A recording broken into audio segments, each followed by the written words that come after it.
13వ అధ్యాయము 1-5 చదువుకుందాం. అంతియొకయలోనున్న సంఘములో బర్నబా, నీగెరనబడిన సిమయోను, కురేనీయుడైన లూకయ, చతుర్దాధిపతి అయిన హేరోదుతో కూడా పెంచబడిన మనయేను, సౌలు అను ప్రవక్తలను బోధకులను ఉండిరి. వారు ప్రభువును సేవించుచు ఉపవాసము చేయుచుండగా పరిశుద్ధాత్మ, నేను బర్నబాను సౌలును పిలిచిన పని కొరకు వారిని నాకు ప్రత్యేకపరచుడని వారితో చెప్పాను. అంతటా వారు ఉపవాసముండి ప్రార్థన చేసి వారి మీద చేతులుంచి వారిని పంపిరి. కాబట్టి వీరు పరిశుద్ధాత్మ చేత పంపబడిన వారై సెలూకయకు వచ్చి అక్కడ నుండి ఓడ ఎక్కి కుప్రకు వెళ్ళిరి. వారు సలమీలో ఉండగా యూదుల సమాజ మందిరములలో దేవుని వాక్యము ప్రచురించుచుండిరి. యోహాను వారికి ఉపచారం చేయువాడై ఉండెను. దేవుడి లేఖనము దీవించి ఆశీర్వదించిన కాక.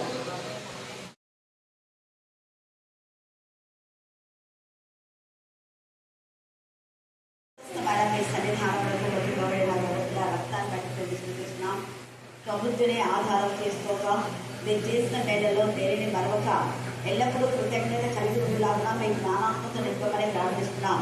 దేవా, ఈ యొక్క సోమవారం దినం మరొకసారి మీరు మాట్లాడుతుండగా నిన్ను మహిమపరిచి కనపరిచిన ప్రతి బిడ్డను బట్టి మేము స్థుతిస్తున్నాం.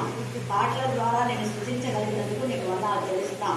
చదవన లేఖన భావన ఆశించి విడిచి అందరి జీవితాలు మీరు ఫలింపచేయమని ప్రార్థిస్తున్నాం. మనుష్యాత్మ అపవిత్రాత్మ ఏసునామములో గర్భించి పాత్రలుగా బంధించమని ప్రార్థిస్తున్నాం.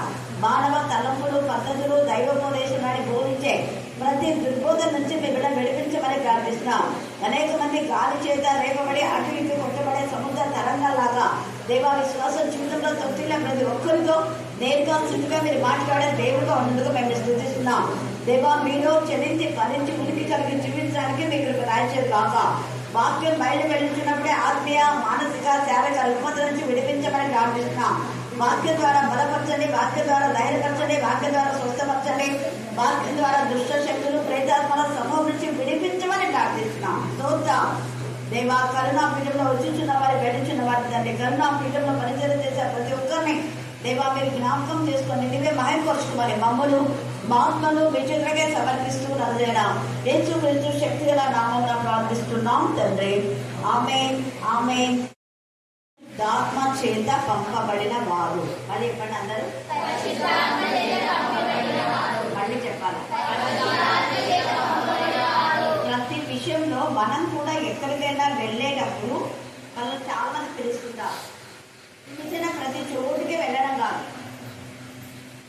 ఈ ప్రదేశానికి నేను వెళ్ళాలా వద్దా, దేవుని చేత పంపబడ్డామా లేదా అని ఎవరు ఆలోచిస్తారు అంటే ఆత్మల వివేచన కలవాలి. ఎవరు చెప్పండి? ఆత్మల వివేచన గురించి ఎక్కడ రాయబడింది? రీసెంట్ గా విన్నవాళ్ళు చెప్పండి, విన్నారు కదా. 1 కొరింథీ 12వ అధ్యాయం 1 కొరింథీ 12 వచనం చదవండి.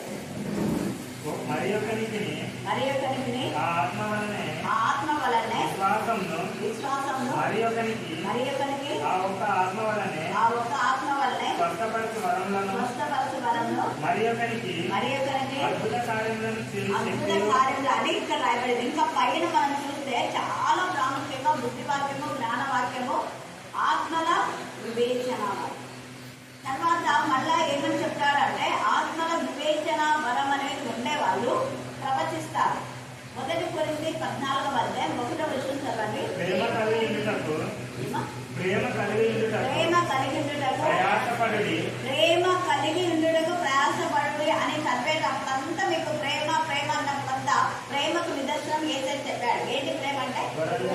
గొర్రెలు కాయటం, గొర్రెలను మేపడం.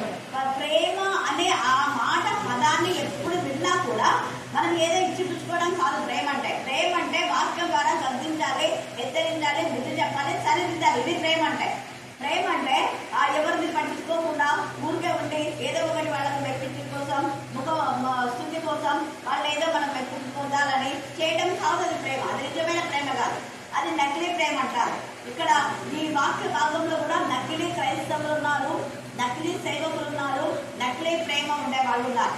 కానీ ఎవరి ప్రేమ నిజమైంది అని మనం మరి గుర్తించాలి అంటే ఆత్మల వివేచన ఉండి ప్రవచన వరం ఉంటాయి. అందుకే ఇక్కడ ప్రేమ కలిగినట్టు ప్రయాసపడాలి. ఖచ్చితంగా ప్రయాసం అన్నాడు అక్కడ.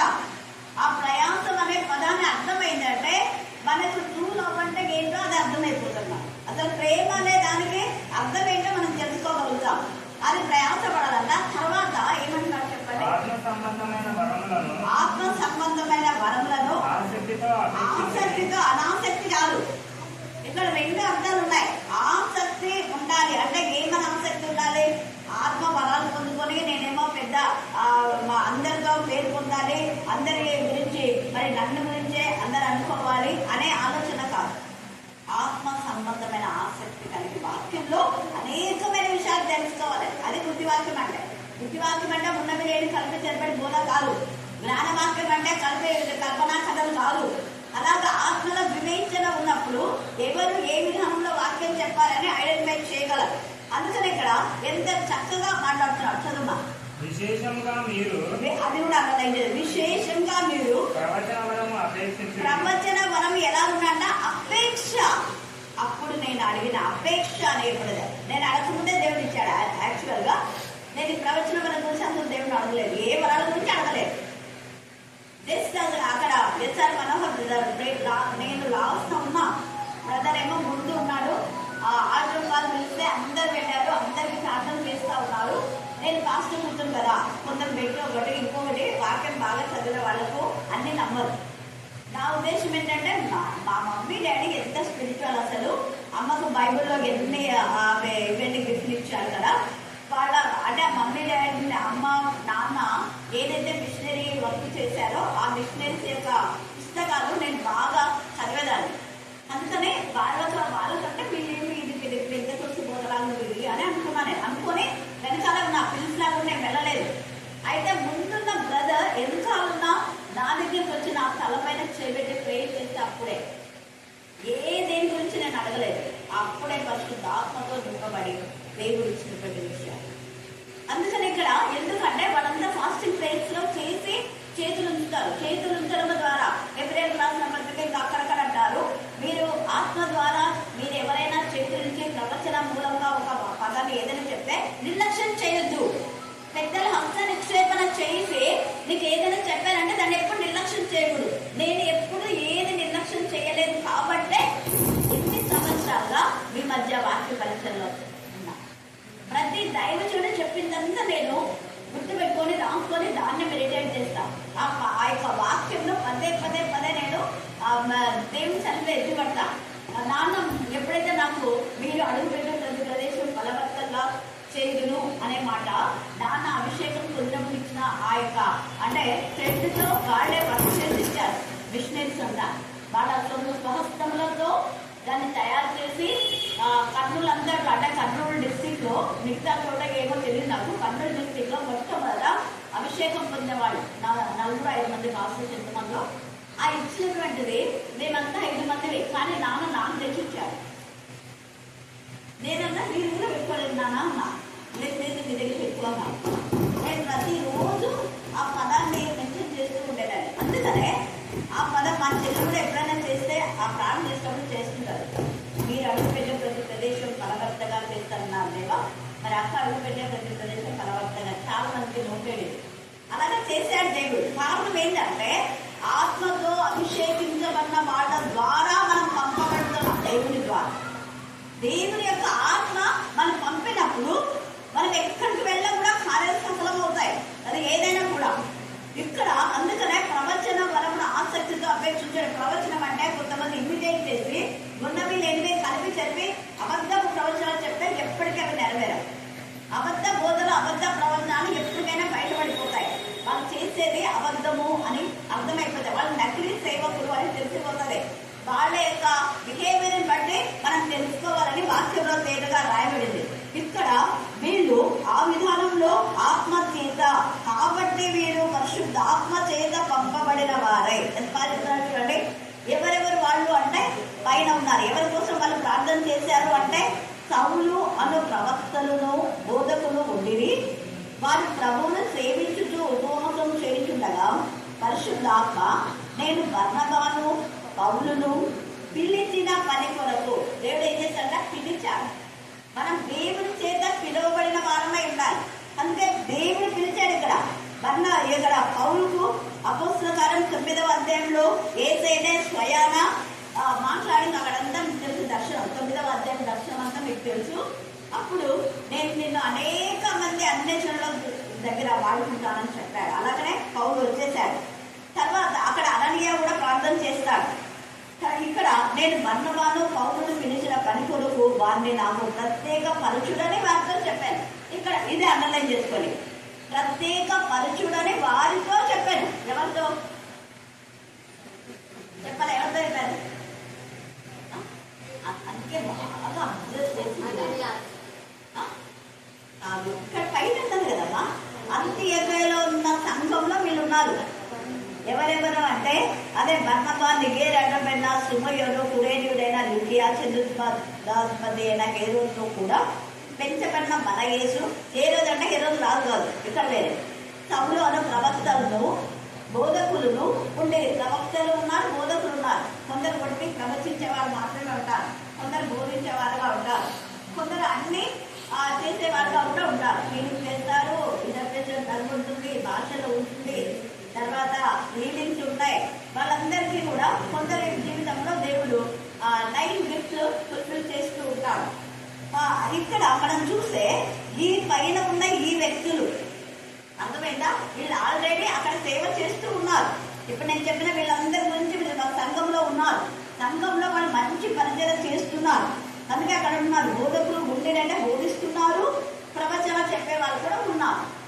ఆ తర్వాత వారు ప్రభువును సేవించుతూ ఉపవాసం చేయించుండగా వాళ్ళు ఏం చేస్తున్నారు? ప్రభువును సేవిస్తూ ఉపవాసం చేస్తున్నారు. ప్రభువును సేవించకుండా ఉపవాసం చేసే ఉపవాసం వేస్ట్. ఇక్కడ మనం వాక్యం చెప్తుంది. అంటే ప్రభు పని కొరకే ఉపవాసం చేస్తామంటే ప్రత్యేకించుకొని ప్రత్యేకంగా ఉండి దేవునితో సహవాసం చేసి వాక్యంలో ప్రాంతంలో ఉంటేనే సేవించడం. మన పని బాగా చేసుకుంటా ఉపవాసం ఉంటే నేను ఉపవాసం ఉంటే చల్లదది. లేదా అక్కడ ఉపవాస ప్రాంతంలో భోజనాలు బాగా పెడతారులే అనేసి భోజనాల కోసం పోతే అది ఉపవాసం కాదు. ఇంకా కొంతమంది మేము ఉపవాసం లేదు కాబట్టి భోజనం చేయము అనే వాళ్ళు కూడా కొందరు ఉంటారు. ఇంకా కొంతమంది మేము ఉపవాసం లేము కాబట్టి ఉపవాస ప్రాంతం రామనే వాళ్ళు. రెండు తప్పే. ఎందుకు అంటే మనం ఉపవాసం ఉన్నా లేకపోయినా భోజనం కాదు, దేవుని రాజ్యం భోజనము పానం కాదు, పరిశుద్ధాత్మ ఎందరి ఆనందం అని ఉంది. రోమాలో మీరు చదవండి, తేలిగా 14వ అధ్యాయంలో రాయబడింది. ఇప్పుడు టైం లేదు మనకు.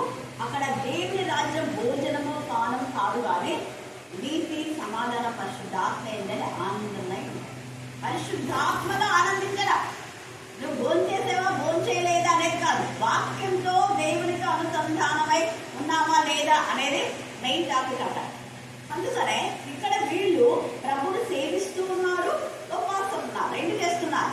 ప్రభు సేవలో అనే మాటలో ఆయన కోసం ప్రత్యేక పట్టుకొని అక్కడంతా చూస్తూ ఉండొచ్చు, లేకపోతే ఇంకా దూరం నుంచి వచ్చే వాళ్ళకు భోజనాలు చేయొచ్చు, వాక్యం చెప్పడం, వాక్యం కోసం ధ్యానం చేయొచ్చు, పాడొచ్చు, ప్రార్థించొచ్చు, స్థుతించొచ్చు, ఇలా ఎన్నో ఉన్నాయి. ప్రభు సేవ చేయడంలో వేరే ప్రాంతం గురించి వాళ్ళకి వెళ్ళి పరిచయం చేస్తూ ఉండొచ్చు. ప్రభు సేవ చేస్తూ వాళ్ళు సేవ చేస్తూ ఉపవాసం ఉన్నారు. అందుకే సేవించుచు అన్నది రాయబడింది ఇక్కడ. సేవించుచు ఉపవాసం చేయించుండగా పరిశుద్ధాత్మ నేను బర్నబాను పౌలును పిలిచిన పని కొరకు వారిని నాకు ప్రత్యేక పరచులని వాళ్ళతో చెప్పారు. వాళ్ళ ప్రత్యేక పరచాలి. వాళ్ళెవరు? ఒకవేళ ఈ బర్నబా పౌలు సాక్షి చెప్పి అలాంటి వాళ్ళు మాకు ప్రార్థన చేసి చేతులు ఇస్తే నేను పరిశుద్ధాత్మతో శక్తితో నింపబడ్డాము అన్నారనుకో, ఇంకా మిగతా వాళ్ళ కష్టం చేస్తారు. ఏ వాళ్ళకైనా పని చెప్తున్నాం, మనం కూడా అందుతారు. ఏ వాళ్ళకైనా పని చెప్తున్నాం, పేరు చెప్పకుండా ఇలా చెప్పకుండా వాక్యంలో దేవుడే రాశాడు. వీరు ప్రత్యేక పరిచయుడే, దేవుడే ప్రత్యేక పరిచయచ్చు. అక్కడ మరి ఆ యొక్క పౌలుకు దర్శనం ఇచ్చిన యేసేనే పరిశుద్ధాత్మక శక్తి ఇంకా వెళ్ళు అనొచ్చు.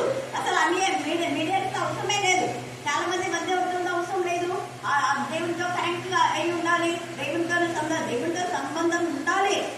బట్ దేవుడే మీడియేటర్స్ పంపిస్తున్నారు. అననీయ దగ్గరికి ఎందుకు వెళ్ళమనాలి? ఇస్తాను అప్పుడే చెప్పాలి కదా.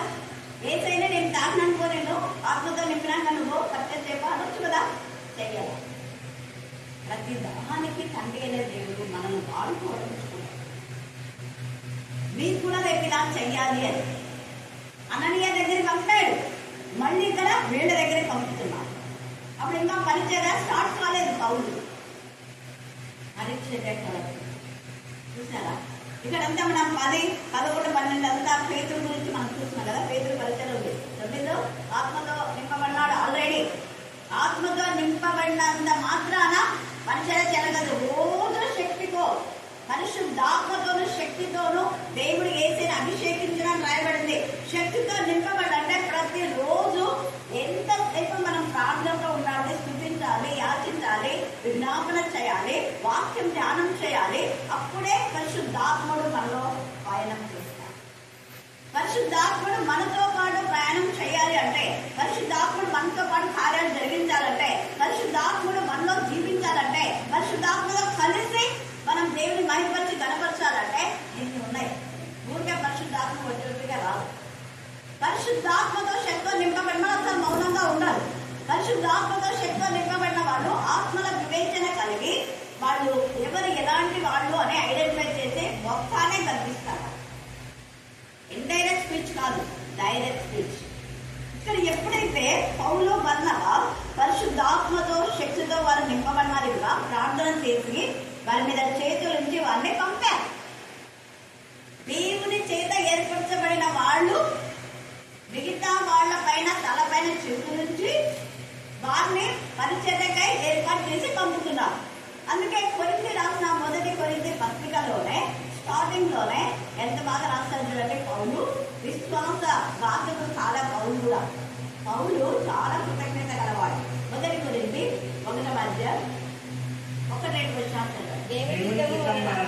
దేవుని చిత్తము ఒకటి అన్నదే చేస్తున్నాం. ఒకటి దేవుని చిత్తం వలన యేసుక్రీస్తు యొక్క అంటే యేసుక్రీస్తు యొక్క అంటే వాక్యము ద్వారా, వాక్యం విని వాక్యము ద్వారా వీళ్ళు తమ జీవితాలను దేవుని సమర్పించుకున్న వాళ్ళు. ఊరికే దేవుడు నన్ను ఏర్పాటు చేసుకున్నాడు అని ఎక్కడో ఫెయిల్ అయిపోయి పనికి రాకుండా సేవకు వెళ్ళే వాళ్ళు కాదు వీళ్ళు. యేసుక్రీస్తు ద్వారా అంటే through the word of God, వాక్యం విని దేవుని చేత పంపబడి దేవుని చేత ఉపదేశం పొంది లేదా అననీయ ద్వారా దేవుడు వాళ్ళని ఉపదేశించి వీళ్ళ ద్వారా దేవుడు పిల్లలను ఉపదేశించి క్రీస్తు ద్వారా అనంగానే వాక్యం అనేది మనం గుర్తుపెట్టుకోవాలి. అపోస్తులుగా ఉండటకు అదే పిలువబడిన పౌలును ఇక్కడ పౌలుని తేజగా రాస్తున్నారు. పౌలును సహోదరుడైన సోస్తెనేసును కొరింథీలోనున్న దేవుని సంఘమునకు అనగా క్రీస్తు యేసునందు అదే పరిశుద్ధ పరచబడి ఎన్ని క్యారెక్టర్స్ ఇస్తున్నాడు చూడండి. దేవుని చేత పంపబడిన వాళ్ళు దేవుని చిత్తానుసారంగా ఉంటారు. చూడబోడంగా దేవుని వాక్యం వలన వారు పట్టబడతారు. తర్వాత వాళ్ళు పరిశుద్ధులుగా ఉంటారు. అందుకే పరిశుద్ధులుగా ఉన్న వారికి పంపబడిన వారికి అని దేవుని చేత ఏర్పరచబడిన వాళ్ళు, దేవుని చేత పిలువబడిన వాళ్ళు, దేవుని చేత పంపబడిన వాళ్ళు యేసే వాక్యము ద్వారా జీవితాలు సరిచేసుకున్నవాడు జీవితాలను సరిచేయబడకుండా సేవకని చెప్పి సంచి తీసుకొని బైబిల్ తీసుకొని పోవడం కాదు. ఎక్కడో మారుమూల గ్రామంలో ఎవరు ముఖముఖాలు తెలియని వాళ్ళ దగ్గరికి వెళ్ళి వాక్యం చెప్తే వాళ్ళకేం తెలుసు, మనం కదా తెలిసిన వాళ్ళ దగ్గర చేయాలి. అందుకని యేసే ఏమన్నాడంటే ఆ యొక్క 2000 దయ్యాలు పట్టినటువంటి వ్యక్తి ప్రభువా నేనొస్తాను అన్నాడు. వాడికి 2000 దయ్యాలు అయినాయి. వాడి సొంత చిత్తులు అయినాడు, మంచుకున్నాడు. ప్రభుత్వం పరిచయం చేయాలి ఎంత జీలుంది. అయితే యేసే ఒప్పుకున్నాడా? ఒప్పుకోవాలా? మీరు మాట 5 చదవండి. ముందు నీ ఇంటి వారికి పోయి మీ ఇంటికి పో. ఎంత తేలిగా చెప్పారు. అలాగే రక్షణ పొందిన ప్రతి వ్యక్తి ముందు ఇంట గెలిచి రక్తం గెలియాలి. ఉండే వాటిల్లో ఇంటి వాళ్ళందరితో కలిసి దేవుని మహిమపరిచి గణపతి ఆ తర్వాత బయట పరిచయలో వెళ్ళాలి. అందుకని ఇక్కడ ఎంత చక్కగా ఈ పౌలైతే యూదాలో నుంచి వేరుగా వచ్చాడు. క్రీస్తు సైనికుడుగా, క్రీస్తు సేవకుడుగా, క్రీస్తు శిష్యుడుగా తయారైపోయాడు. ఇప్పుడు యూదులకు చెప్తున్నాడు, ఈయన అన్ని జనులు కూడా చెప్తున్నాడు. వీళ్ళంతా వచ్చేసారు. పరిశుద్ధాత్మ చేత పంపబడిన వారే చెరువుకైకు వచ్చి అక్కడి నుండి ఓడ ఎక్కి కుట్రాకు వెళ్ళి వారు స్థలమీలో ఉండగా యూదుల సమాజ మందిరములలో దేవుని వాక్యము ప్రచురించుచుండిరి. అక్కడ మందిరముది మందిరమే ఉండాలనేది లేదు. అది ఇళ్ళ చెప్పడం అనలేదు. ఆయన పెద్ద విద్వాంసుడు. నాకు పెద్ద స్టేజ్ కావాలి, చాలా మంది ఉంటాయని చెప్తా.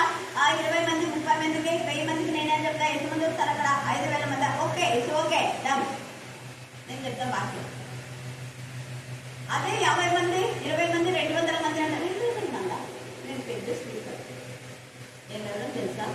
Triple star, 5 star. అది సినిమా యాక్టర్లకు ఉండాలి, వాక్యంలో ఉన్న వాళ్ళకి కాదు. దేవుడి చేత ఏర్పరచబడిన వాళ్ళు, దేవుడు ముద్రించబడిన వాళ్ళు ఉండరు. పరిశుద్ధాత్మ ద్వారా పంపబడినారు. ఏ డిగ్రీను కాదు మనకు కావాల్సింది. దేవుని చేత పంపబడిన వారు. వీళ్ళు నిజంగా దేవుని చేత పంపబడిన వారికి ప్రూఫ్ అన్నమాట.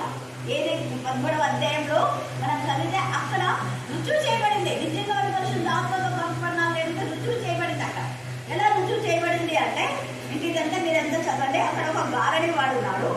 అబద్ధ ప్రవక్తైన బర్యేసు అంటే యేసు అన్నంత మాత్రాన యేసు నామన ప్రార్థన చేస్తున్నామని కాదు, నజరైన యేసు నామం అని మీరు చెప్పండి అని చాలాసార్లు చెప్తున్నారు. మన గురువులు అందరూ నేర్చుకున్నారు. రేపు కొన్ని చోట్ల మేము యేసు నామన ప్రార్థిస్తున్నాం అంటారు. కానీ గురువులు చాలా మంది నజరైన యేసు నామం అంటారు. 3 టైమ్స్ ఆమెన్ ఆమెన్ అంటారు. నేను గమనిస్తున్నాను. వేరే చోట యేసు నామన ప్రార్థిస్తున్నాం ఆమెన్ అంటారు. ఇక్కడ మన యేసు ఉన్నాడు, మన యేసు కూడా ఉన్నారు. ఏ తండ్రులు ఎట్లుందో మనం కూడా ఏసు దాసని ఏమేమో పెట్టుకుంటున్నారు. కానీ ఇక్కడ మరి ఏసు అనేటువంటి పేరేమో ఏసే.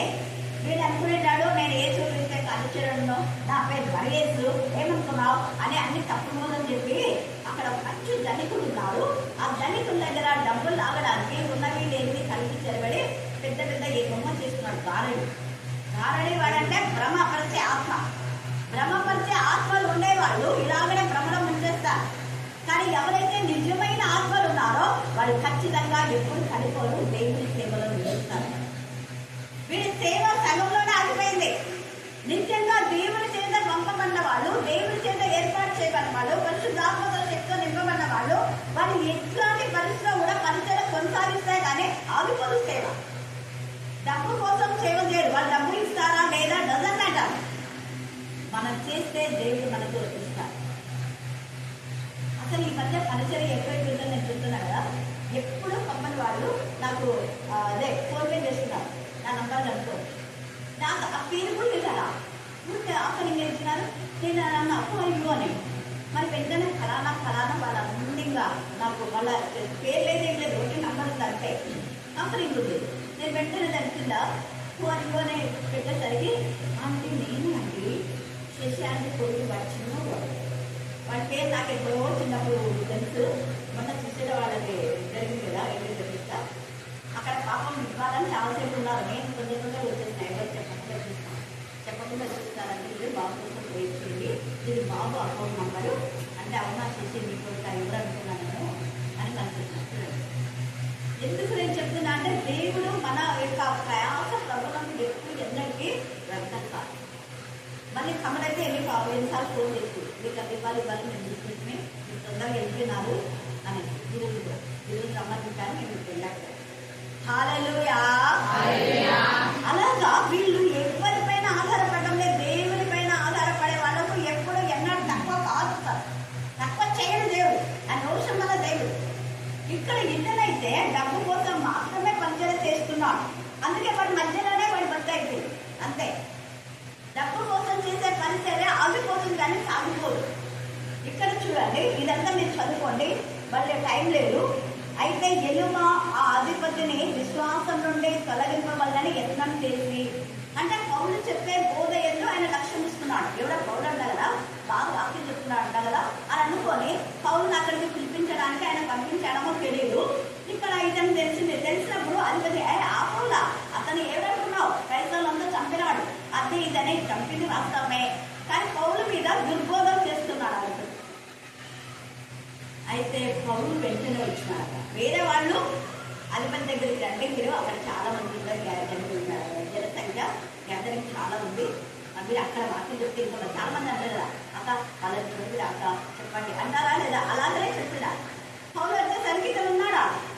చాలాసార్లు అతన్ని రాకుండా అంటే పౌలు రాకుండా చేస్తున్నాడు. మనల్ని కూడా అంతే. వాళ్ళ బతుకులు బయట పడ్డాయి అని వేరే వాళ్ళు వాక్యం చెప్పకూడదు. వేరే వాళ్ళు వాళ్ళకంటే వాక్యం చెప్తే మళ్ళీ వాళ్ళ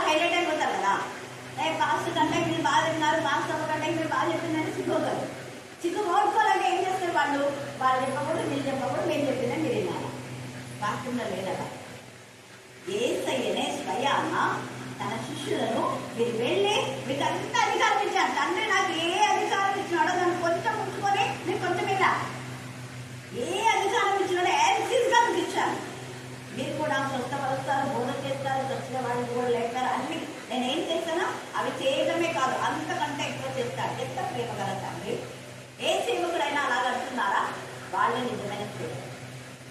మాకంటే మీరు ఎక్కువ సేవ చేయాలి అన్నదంట.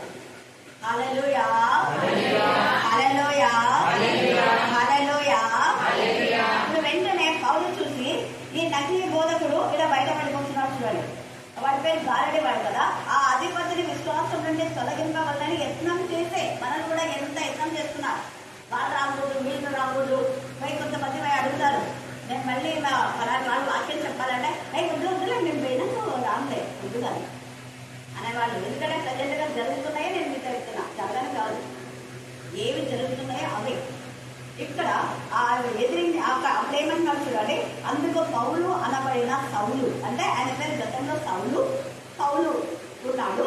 అప్పుడు పరిశుద్ధాత్మతో నిండిన వాడై, దేంతో నిండినాడు? ఎట్లా నిన్నాడు పరిశుద్ధాత్మతో? వీళ్ళు ఇక్కడ ప్రార్థన చేస్తున్నారు. చేతులు ఎత్తి వాళ్ళపైన తలపైన చేతులు అంటే మీరు పరిచయం. స్టార్టింగ్ లోనే అద్భుతం జరుగుతుంది. స్టార్టింగ్ లోనే పౌలుకు ఆత్మ బలాలు ఇక్కడ పనిచేస్తూ ఉన్నాయి. నాకు కూడా స్టార్టింగ్ లోనే మత్సర్ రోజే కొన్ని పనిచేస్తాయి. నేను కన్స్ అనమాట. ఆ మాట్లాడుతూ ఉంటే గట్టిగా బావు ఆ స్వరం చాలా ఇదిగా వచ్చింది. అవతల ఉన్నటువంటి అమ్మాయి, ఒక ముస్లిం అమ్మాయి వచ్చింది మా ఇంటి వెనకాల ఉన్నాక. తర్వాత మారింది బాగా బయట ప్రార్థన చేసి బ్యాటరీలో తీసుకుంది.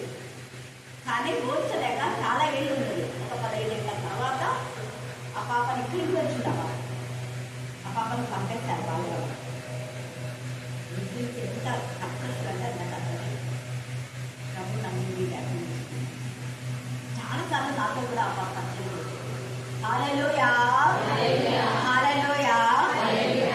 ఇక్కడ ఈ చూడండి ఎంత ప్రయత్నం చేసినాడు. అప్పుడు వెంటనే పరిశుద్ధాత్మతో నిండిన వాడై అతన్ని తేరి చూసి ఏమన్నాడు? సమస్త కపటం తోడు. ఒకటి ఎలా ఉన్నాడ వీడు? కపటం. రాత్రి కాల సమయంలో సేవకులు అన్నబడే వాళ్ళందరూ సేవకులనే మీరు భ్రమలో బ్రతకొద్దండి. భ్రమలో బతకొద్దు. భ్రమ వచ్చే ఆత్మ ఉంది. ఆ భ్రమ వచ్చే ఆత్మ వీళ్ళ ద్వారానే ఉంటుంది. మనం ఐడెంటిఫై చేయగలం. నిజంగా వాక్యం చెప్తే, వాక్యం తప్పు చెప్పేటప్పుడు ఖచ్చితంగా మనం సరిచేయగలిగే వారంగా ఉన్నాం. కొన్నిసార్లు పొల్లులు అక్షరాలు తప్పుపోయినా మళ్ళీ మనం సరిచేసుకోవచ్చు. అవునా కదా? అయితే ఇక్కడ చూడండి ఎంత చక్కగా చెప్తున్నాడు. ఇక్కడ సమస్త కపటంతోనూ సమస్త దుర్మార్గంతోనూ నిండినవాడా. కొన్నిసార్లు మనం మెయిన్స్ కింద ఇచ్చేటప్పుడు కొన్ని ఎంత చేసినా కూడా రావు. ఇంకా ఆ టైం వేస్ట్ కాకుండా అది అలాగే పెట్టేస్తాం. అంటే డా అనే దగ్గర డా ఉండదు. మనం కొట్టే దగ్గర ఉంటుంది కదా, మెయిన్ చేసే దగ్గర చాలా టైం తీసుకుంటుంది. ఇది తర్వాత కావచ్చు అనే దగ్గర, దుఃఖం అనే దగ్గర చాలా టైం అవుతుంది. అయితే చిన్న పుల్లు కూడా కొన్నిసార్లు చూసేవాళ్ళు ఉంటారు. నా కూడా చెప్తున్నా కొంచెం కూడా. ఇప్పుడు క్రీస్తు తో అనే దగ్గర నేను ఇట్లా పెట్టి ఇంకా దగ్గరికి తో అనే అంటే మళ్ళీ ఇక్కడ పోతుందేమని అర్థమైనా. క్రీస్తుతో అనుబంధం లేదా అనుసంధానం అని రాస్తానుకో. కొంతమంది పాయింట్ అవుట్ చేస్తే చేయలేదు, కానీ చేయడం లేదు. హల్లెలూయా, హల్లెలూయా, హల్లెలూయా. ఒకసారి మా అన్నయ్య చెప్పింది అన్న, ఇది చూసుకోమంటే నేను యూట్యూబ్లో కరెక్ట్గానే ఉన్నానా, కానీ నీకు పంపించేటప్పుడు చెట్టు పు అనేది అవతల వేయదు, చెట్టు మంచు అనేది అవును అని మళ్ళీ నేను యూట్యూబ్లో ఉన్నది పెట్టాను. యూట్యూబ్లో కరెక్ట్ ఉందని అవును తప్ప అని అన్నారు. చిన్న కరెక్షన్ అని చెప్పి తెలియదు అన్న. మా ఇంట్లో వాళ్ళకందరూ ఇది అలవాటు. ఎవరైనా కొంచెం చిన్న చేసినా కూడా వెంటనే కరెక్ట్ చేసుకుంటారు. అలాగా నిజంగా ఇక్కడ ఏదైనా చిన్న కరెక్షన్ కాదు, ఎంత కరెక్షన్ చూడండి. ఎంత ఇదిగా సమస్త కపటంలోనూ సమస్త దుర్మార్గంలోనూ నిండినవాడు. ఫస్ట్ స్టార్టింగే ఇది దైవజనుడు చేయండి. దైవజనుడు అయిన వాళ్ళు సంఘంలో సమస్త కపటంతో ఉన్న వాళ్ళని బయలు పంపించాలి. కానీ తప్పుడు పూజ చేసే దైవజనులు ఏం చేస్తారు? కపటంతో ఉండే వాళ్ళే రావాలి. ఎందుకు? వీడు కపడం కావాలి, వీడు కప్పటి, వీడు దొంగ, వీడు ఏ క్యారెక్టర్ ఉంటే అలా క్యారెక్టర్ ఉన్న వాళ్ళనే అలౌ చేస్తారు. వీళ్ళ పౌలు అక్కడ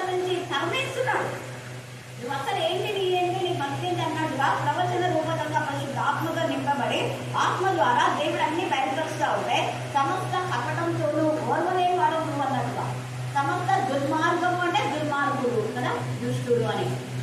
తర్వాత నిండిన వాడ అపవాది కుమారుడు సమస్త నీతికి విరోధి. నీలో నీ భక్తంతా నీతేలే నీతికి విరోధి. నీవు ప్రభు యొక్క తిన్నని మార్గము చెడగొట్టుగా మానవ అంటే చాలా చెడగొట్టినావు. ఇంకా మానవ ఎప్పుడన్నా మానవ ఎందుకని చెప్తున్నాడు. అప్పుడు ఇదిగో ప్రభువు తన చెయ్యి నీ మీద ఎత్తి ఉన్నాడు.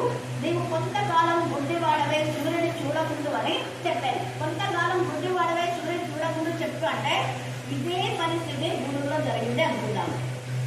ఏమంటారు ఇలా వాళ్ళు ఆ చెప్పిన వాడు సత్య వరకు చెప్పుకుంటే గుడ్డలేక ఇలా మరి పలువు చెప్పండి. శాపం అన్నది ఎవరికంటే కూడా తగలదు. ఏటూ లేని గాయంలో తగలవు రాయబడి. ఆ శాపం అర్హులు అయితే వాళ్ళకి శాపం కొడుతుందో తప్పుతుంది అంతే. దేవుడి పిల్లలు అనుసరంగా అన్న వాళ్ళకు ఇంకంటే ఏదో ఒకటి దేవుడు చేస్తూనే ఉంటాడు. దేవుడు ఊరుకోడు. అనవసరం మన దగ్గర దేవుని ద్వారా పౌరులు మాట్లాడుతున్నాడు. నువ్వు బుద్ధివాడ పౌరులు వాక అన్నాడు. వేరే వాళ్ళే నువ్వు దైవజనుడు వాక్యం చెప్తా అంటావు. నువ్వేం దైవజనుడి ఎప్పుడైనా ఈ గారడి వాడు అంటే అదే ఈ మనగేస్తానని ఎప్పుడన్నా చెప్పదా? నువ్వేమి అందరు గుడివాడు అంటున్నా అంటే అదంతా అవసరం. గుడివాడు అయిపోయింది అదే. హల్లెలూయా హల్లెలూయా. చూడండి, బుద్ధివాడవై కొంతకాలం బుద్ధివాడవై సూర్యుని చూడకూడదు అని చెప్పాను. వెంటనే మబ్బును చీకటి అతన్ని కమ్మాను కనుక అతను తిరుగుతూ ఎవరైనా చేయబట్టుకొని నడిపించడం అనే వెదకుచుండాను. ఆ అధిపతి జరిగిన దాన్ని చూసి ప్రభు బోధకు ఆశ్చర్యపడి విశ్వసించాడు. అతని విశ్వాసం నుంచి తొలగించాలని చూశాడు. కానీ దేవుడు ఈ అధిపతిని పడుతున్నాడు. ఆ అధిపతిని మార్చడం కోసమే, అధిపతిని బలపరచడం కోసమే పౌరులు అక్కడికి పడతాడు. హల్లెలూయా హల్లెలూయా హల్లెలూయా. దేవుడు తన పని తాను చేసుకుంటాడు. ఎన్ని ఆటలు వచ్చినా ఈ యొక్క రాత్రి కాల సమయంలో నిజమైన బోధకులు ఎవరో మనము ఐడెంటిఫై చేయగలుగుతున్నాం. లేదంటే ఈ అధిపతి అతను చెప్పే బోధలోనే పాపం గుడిలాగా నమ్మినాను. కానీ నిజమైన బోధకుడు వచ్చేసరికి గుడివాడి బోధ ఏదో అర్థం లేదు. కాబట్టి ఈ రాత్రి కాలంలో ఎవరి బోధ అంటే అటు ఇటు కొత్తగా వెళ్ళకపోవచ్చు. ఏ సహవాసంలో అంటే ఆ సహవాసం ఉండదు. నీకు చిన్నప్పటి నుంచి నువ్వు ఆత్మీయంగా ఎక్కడ ఎదిగావో అందులోనే ఉంటుంది. మేము అందులో ఉన్నాం కాబట్టి ఎక్కడికి పోయి జామకాలు ఎక్కడెక్కడ వాక్యాలు చెప్తుంటారు. పోతారా? నేను చూసినట్టు వాళ్ళ ఆత్మ సంబంధమైతే పోతా. ఎవరు దినకరని అంటున్నామని దేశాన్ని మనకు కానివ్వండి, బీజాన్ని కానివ్వండి, ఇంకా అలాంటి ఉంటాయి. కొంతమంది నా ఆత్మ సంబంధం జాయిస్ మేయర్, తర్వాత జాయ్ చెరెన్, ఇలాంటి అంశవతి గారు ఆత్మ సంబంధులు ఉన్నారు. ఇలాంటి వాళ్ళ బోధకుని ఆత్మీయంగా మనం ముందుకెళ్తాం. దేవుడి లేఖన భాగాల గురించి ఆశీర్వదిస్తున్నాక ఆమె ఆమె అని చివరి